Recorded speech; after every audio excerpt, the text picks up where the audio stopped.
Viewers, welcome to Tanjina's recipe. আশা করি আপনারা সবাই ভালো আছেন।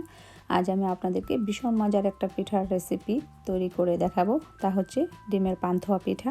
এই পিঠাটি অসম্ভব মজা। যারা এখনও ট্রাই করেননি, প্লিজ আমার রেসিপিটি ফলো করেন, অবশ্যই ট্রাই করবেন। আর শুরু করার আগে আপনাদের কাছে আমার একটি অনুরোধ, প্লিজ আপনারা আমার পুরো ভিডিওটি দেখবেন। আর যারা এখনও আমার চ্যানেলটিকে সাবস্ক্রাইব করেনি, প্লিজ আমার চ্যানেলটিকে সাবস্ক্রাইব করে নেবেন, পাশে থাকা বেল আইকনটিকে ক্লিক করে নেবেন। চলুন তাহলে শুরু করা যাক। এখানে আমি 3 কাপ ময়দা নিয়েছি। চাইলে আপনারা ময়দা হাফ আর হাফ চালের গুঁড়াও দিতে পারেন, তবে আমি পিঠাটি সম্পূর্ণ ময়দা দিয়ে তৈরি করব। স্বাদ মতো লবণ, হাফ টিস্পুন দারচিনির গুঁড়া, তারপর দিয়ে দিচ্ছি হাফ কাপ চিনি। আর দারচিনির গুঁড়াটা অবশ্যই দিতে হবে, অন্য কোনো গরম মশলা আমি মনে করি দেওয়ার দরকার নেই, শুধু দারচিনির গুঁড়াটাই আমরা পিঠাতে অ্যাড করি। তারপরে অল্প অল্প করে পানিটা দিয়ে ব্যাটারটা তৈরি করে নিয়েছি। আর এটা নর্মাল যে ঠান্ডা পানি, ওই পানিটাই নিয়েছি। আর হাফ টিস্পুন বেকিং পাউডার দিয়ে দিচ্ছি। বেকিং পাউডারটা অপশনাল, পছন্দ না হলে স্কিপ করতে পারেন। তারপর একটি ডিম দিয়ে দিলাম। আর আমি এখানে 3টা ডিম নিয়েছি, বাকি 2টা ডিম আমি পরে ভেজে নেব। আর এখন অল্প অল্প করে পানি দিয়ে ব্যাটারটা তৈরি করে নিলাম। আর ব্যাটারটা অবশ্যই খেয়াল রাখতে হবে, খুব বেশি পাতলা যেন না হয়, একদম কেকের ব্যাটারের মতন। আর এখন আমি এখানে সামান্য একটু তেল দিয়ে এই ডিম 2টাকে আমি ভেজে নিচ্ছি। তো ডিমটা এমনভাবে ভাজতে হবে যেন কুসুমটা ভেঙে না যায়, সেই দিকে খেয়াল রাখতে হবে। আমি কুসুমটা আস্তে রেখেই ডিমটাকে ভেজে নেব। তারপর ঢাকনা দিয়ে ঢেকে দেবো, তাহলে তাড়াতাড়ি ডিমটা ভাজা হয়ে যাবে। চুলাটা মিডিয়াম হিটে রেখে মিডিয়াম থেকে একটু লো হিটে রেখে ডিমটাকে আমি ভেজে নিচ্ছি। আবারও ঢাকনা দিয়ে রেখে দিলাম উল্টিয়ে দিয়ে। তো ডিমটা হয়ে গিয়েছে, এখন এটা নামিয়ে বাকিটা এইভাবে করে আমি ভেজে নেব।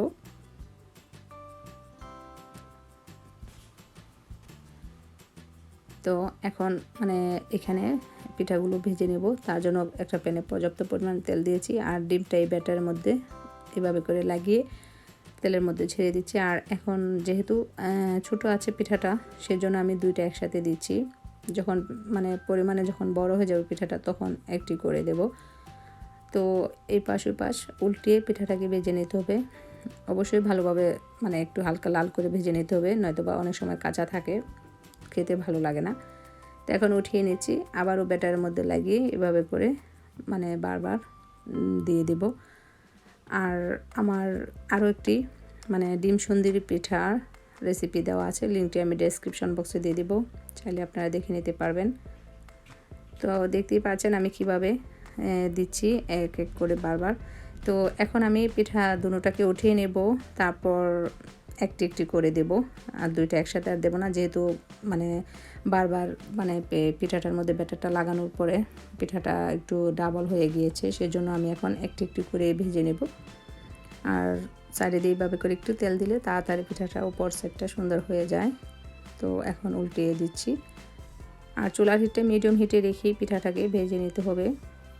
কিন্তু বাকি এই পিঠাটা আমি আর দেবো না তেলে, এটা উঠিয়ে নিচ্ছি। বাকিটাকে আবারও এভাবে করে দিয়ে ভেজে নিচ্ছি।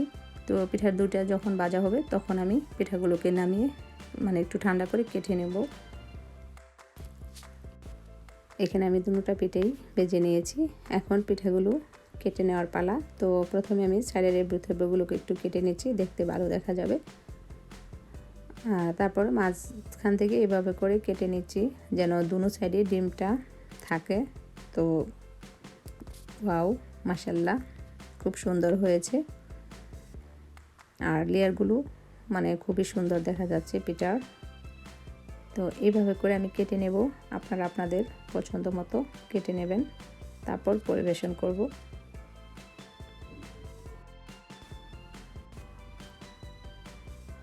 তৈরি হয়ে গেল আমার অসম্ভব মজার এই ডিমের পান্তুয়া পিঠার সহজ রেসিপি। যদি ভালো লাগে তাহলে ভিডিওটি একটি লাইক দিয়ে আমার সাথেই থাকুন। খুব বেশি ভালো লাগলে ফ্রেন্ডস ও ফ্যামিলির সাথে শেয়ার করুন।